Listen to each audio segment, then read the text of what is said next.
Jean-Pierre de Caraoul, je suis président du groupe Sogé Média et puis aujourd'hui je suis président de l'association des éditeurs européens.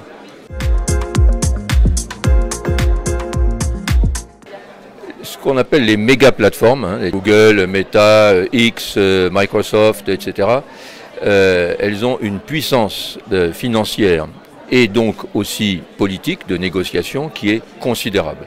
Il n'y a jamais eu autant de puissance dans le monde médiatique, dans le monde de l'information, et le déséquilibre entre cette puissance des très grandes plateformes et les éditeurs et journalistes de presse européens, il est considérable. Et donc, il fait difficulté quand on veut trouver une régulation de la presse en Europe. Alors aujourd'hui, on a le DSA, le DMA, donc Digital Service Act, Digital Market Act, qui sont déjà publiés, qui sont déjà en vigueur. Et puis on a maintenant le Media Freedom Act qui concerne plus particulièrement le monde des médias. Ce que nous espérions, c'était que ce Media Freedom Act, il mette un peu plus de pression, si je puis dire, sur les plateformes pour qu'elles respectent mieux la liberté de la presse et aussi le marché de l'information sur le plan économique. Malheureusement, ce n'est pas le cas. Ce qui se passe, c'est qu'aujourd'hui, par exemple, un éditeur de presse européen, petit, moyen ou grand, il doit se déclarer auprès de la plateforme et se faire reconnaître comme un éditeur de presse. Ce qui est en soi assez choquant parce que ça veut dire que M. Zuckerberg ou M. Elon Musk peut décider que tel journal, tel média est vraiment un média ou n'est pas un média. Ce qui est difficile, alors bien sûr il faut qu'il justifie un peu sa position, etc. Mais in fine, il a le pouvoir de décider. Comme il a le pouvoir de censurer les contenus, de dire il y a tel contenu de tel journal qui est en ligne sur ma plateforme, ça ne correspond pas à mes conditions générales d'utilisation, c'est-à-dire à mes intérêts ou à mes convictions, et donc je le coupe en partie ou je le censure complètement. Pour mettre un peu, j'allais dire, d'objectivité là-dedans et qu'on ne soit pas soumis au bon vouloir des plateformes, tant pour être reconnu que pour éviter la censure, en réalité, il faudrait que les publications de presse soient officiellement certifiées. C'est-à-dire qu'on puisse dire, voilà, telle publication de presse n'a pas besoin de se faire adouber par la plateforme, elle a été certifiée. Et donc, automatiquement, la plateforme devrait la considérer comme une publication de presse et donc la traiter comme telle avec, j'allais dire, beaucoup plus de respect. Le problème, c'est que qui va certifier ?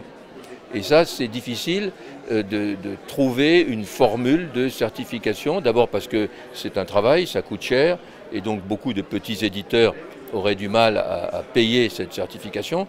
Puis ensuite, à qui confier la certification ? Il n'y a pas de raison que ce soit à un tel ou un tel.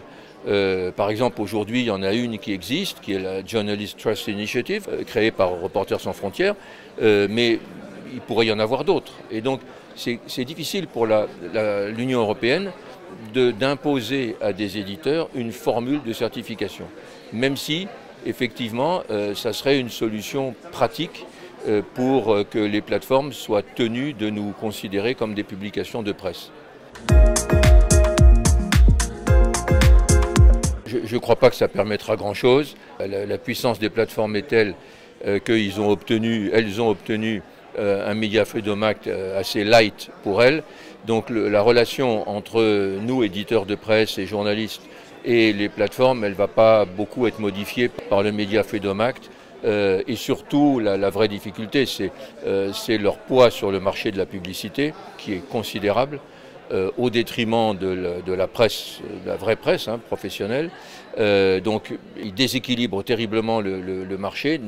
Par leur puissance, ça, quelque part, ça peut être légitime parce qu'ils ont beaucoup d'audience, mais aussi par des méthodes de non-transparence sur le marché publicitaire qui leur ont valu, par exemple, il y a quelques jours, une nouvelle condamnation. Bon, quand même 250 millions d'euros de pénalité. Bon. Donc voilà, on a aujourd'hui un marché de l'information en Europe qui est marqué, qui est pénalisé terriblement par cette disproportion énorme entre la puissance des très grandes plateformes et les éditeurs de presse.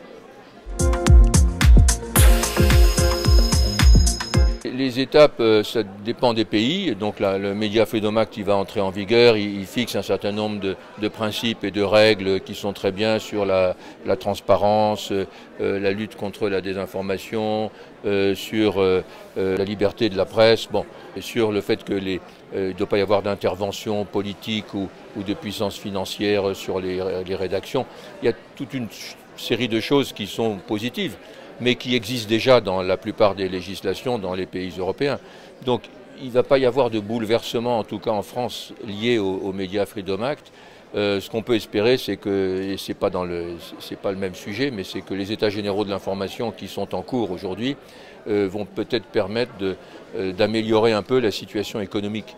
Parce qu'aujourd'hui, la vraie difficulté de la liberté de la presse en France, c'est la situation économique catastrophique des médias, surtout de la presse écrite et à la fois écrite, papier et web, est une situation vraiment très difficile, et c'est ça qui menace la liberté de la presse.